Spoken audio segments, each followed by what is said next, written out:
cookbook friends, and welcome to the Cookbook Divas YouTube channel. My name is Katie, and today I wanted to walk you through To Asia with Love. This is by Hetty McKinnon.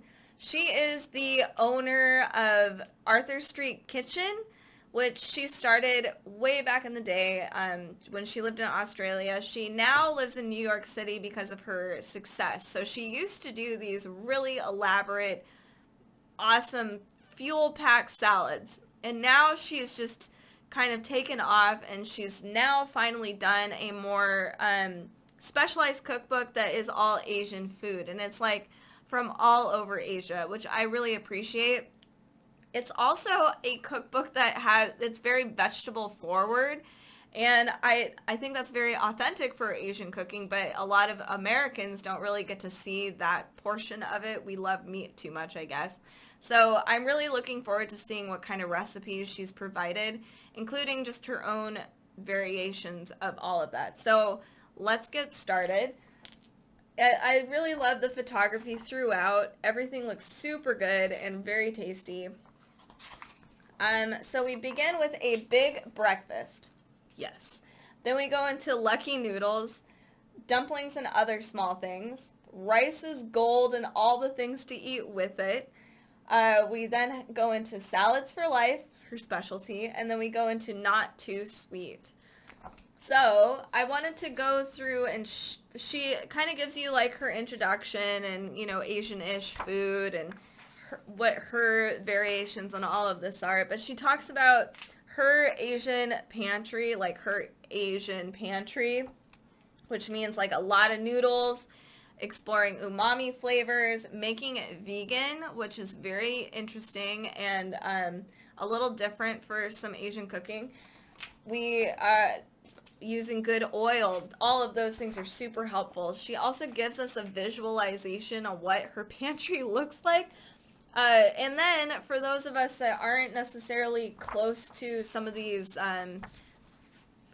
maybe we don't have a lot of these ingredients in our local grocery store. We can buy them on Amazon, or we can make them ourselves. So she has like a chili oil recipe that you can make for yourself. There's even dips, dressings, all kinds of cool stuff, even a vegan fish sauce. So that's really cool.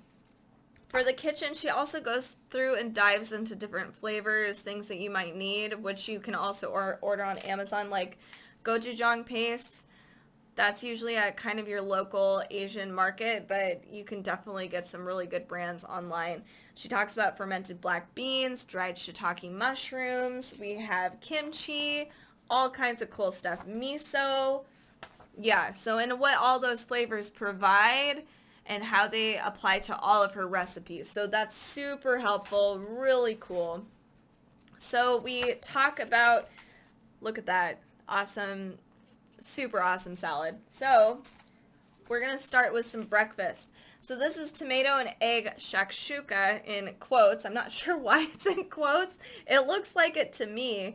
Oh, it's because it's an Asian variation of it. So we have like ginger, we have onions, cilantro. It looks really good. So some of the things I really enjoy about this cookbook so far. We have your serving size, as you can probably see, but then we have right below it. It usually indicates if the recipe is gluten-free, dairy-free, vegan, that kind of thing. And the cool other part is that if it isn't any of those things, on the very bottom, she includes substitutes for every recipe.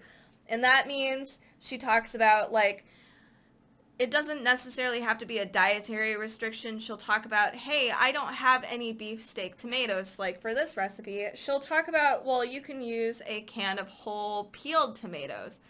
So it's really helpful for those that might not want a certain vegetable or fruit with that particular dish. You can change it up and substitute it with whatever you want.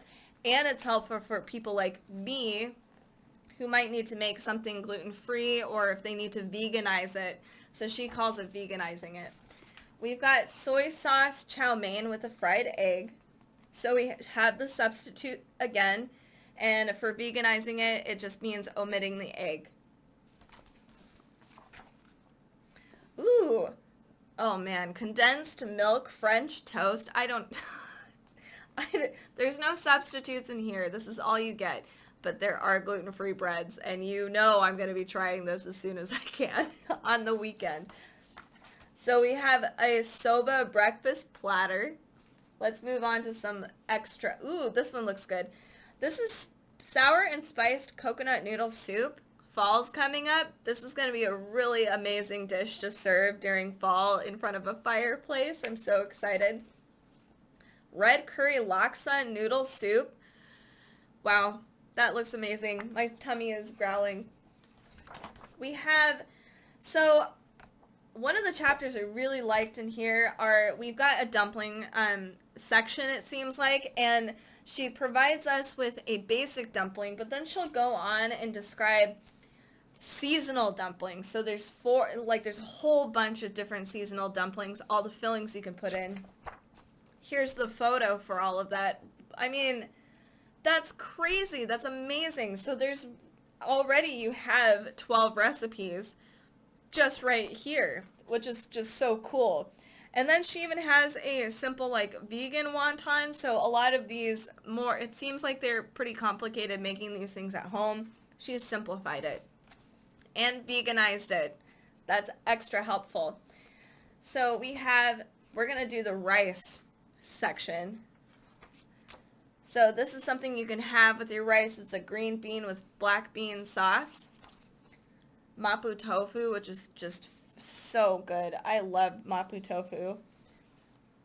And then we have stir-fried salt and vinegar potato. Wow, so a lot of these recipes just look really good, and they're very easy. Like, there's not a lot of ingredients in here, and the directions, like step by step, just very clear and concise. We have some noodle dishes, or this isn't noodle, this is actually a salad dish. This is cucumber and cabbage noodle salad with a black bean sauce. So again, her specialty, very filling salads. Things that you haven't necessarily seen before either, like a dumpling salad. That's an easy way to make something more filling. Pad Thai salad with shredded cabbage and kale. I would have never thought to do that, make those flavors together. Healthy pad thai. We even have a bibimbap salad bowl. How is this possible? So I'm really excited to look at all of these. These just seem just amazingly impossible. That's just really cool. So I'm going to just check out some of the desserts because I love dessert. So we have a lychee and ginger soft serve. Ooh, tamarind apple crisp. Very cool. And then a banana and black sesame loaf. Wow, that looks really good. I actually need to make banana bread today. So I love this. This is a really cool cookbook by Hetty McKinnon. She's a very seasoned cookbook writer. A lot of her cookbooks have been very successful. They're very healthy, and they're just really fun too, as you can tell. And they're very easy, so if you are looking for weekday meals to put together, check this out. So this is To Asia with Love. Definitely look at this. Just so good. Thank you guys so much for watching this YouTube video. Make sure to subscribe and like and comment down below. We want to know what cookbooks you want us to go and look at, what kind of cookbooks, so go ahead and leave a comment below for us. If you want more cookbook content, check out our Facebook, Instagram, and Pinterest. We even do virtual classes, so come join us for that. It's going to be a really busy fall with a lot of cookbooks, so we're looking forward to sharing all those things with you.